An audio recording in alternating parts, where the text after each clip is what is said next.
What is going on, everybody? So today we're going to be doing some maintenance on Snuggles here. We got quite a few things we need to do before the 2026 season, so figured before I start modifying the car, I should make sure everything's okay.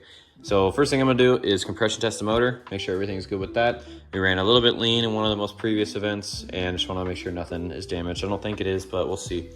The last time that we compression tested this motor was right after the fresh engine build, so the rings hadn't seated all the way.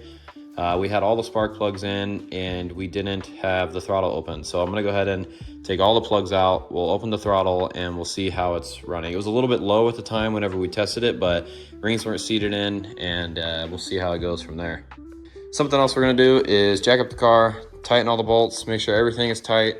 I know I have like a gas tank leak, like the top of the fuel tank is leaking a little bit. So one of the threads to the actual like tank is stripped out. So I'm gonna have to take the pump out and then like tap a new thread and then be able to put like a helicoil or a different size bolt in there. But without further ado, we'll go ahead and start popping the hood and getting the spark plugs out.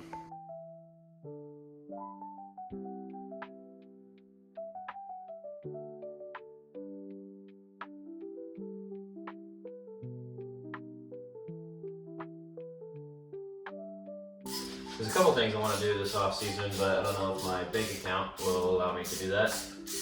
But number one thing I want to do is either figure out the cooling issue or get a big turbo. Those are kind of the two issues I'm running into. So I could buy a turbo kit based on one of my buddy's recommendations at the place that he's getting his stuff from and see how it runs. But I also was thinking about switching to a coil-rad radiator.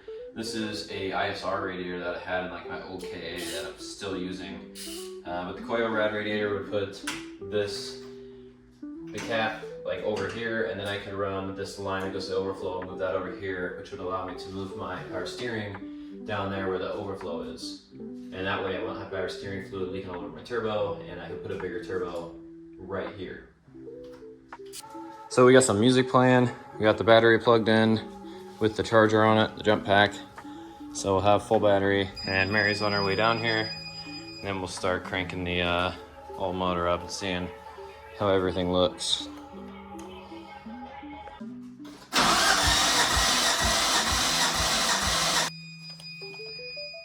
So we're about 150, which is okay on the first cylinder. So we'll go ahead and move to the rest and see what those are at.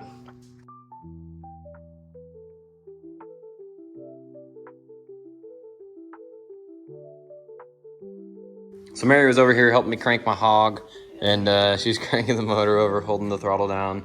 And we got about 150 on every cylinder except the fifth cylinder. We were at about 160, so we should be good. The last time I tested compression was before, or like right when we did the motor swap, and it was at about 130 across the board, which wasn't ideal. But after the motor's been broken in, it's gone up quite a bit, and it's also a cold engine. So once it warms up, it gets a little bit higher as well. So we're gonna go ahead and put everything back together. We're gonna put new spark plugs in it.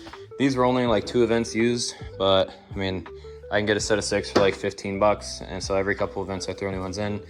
I'll throw them in now, and then next season, even if we drive it during like winter time, or if we hit one more drift event, we won't really have to replace it till middle of next season. So we should be all right. I'm gonna go ahead and get that changed.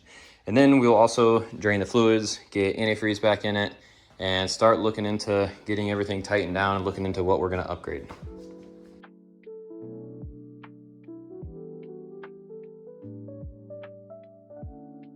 We're gonna clean out some of the dirt and grime that's been going on throughout the years, and I'm gonna have to drain the coolant and go and tighten all the suspension bolts like we talked about, and then we will start looking at supporting mods after that. Yeah, kind of interesting. So the fifth cylinder is the the piston that we cracked before we blew it up the first time. And it looked similar to this, just broke into pieces after we pulled it out of the cylinder, luckily. So it didn't destroy the cylinder, but looked like this. This is an SR20 piston from the last one that I sold after rebuilding it. But same thing happened with the RB25.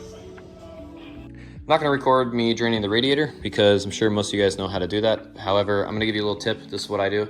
I will drain the water out completely, get rid of it, and then I keep jugs of antifreeze specifically for winter. And I will take this, After it's drained, put it in here, get it all through the system. And then after winter, I'll drain it and put it right back into the jug, and I don't have to sit there going buy an antifreeze. I can just go buy distilled water from the grocery store, water wetter, and put those in the radiator after draining that old coolant out, and we're good to go for the rest of the season.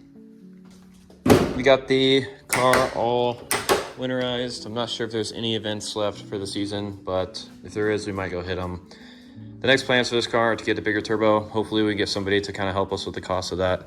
That'd be pretty nice. I don't really have a whole lot of money to throw at this thing, but otherwise, stay tuned. You can see the big turbo upgrade, and I'm looking for a car that I can put into this spot too. So if you like the video, like it, share it, subscribe, and I will see you guys in the next video.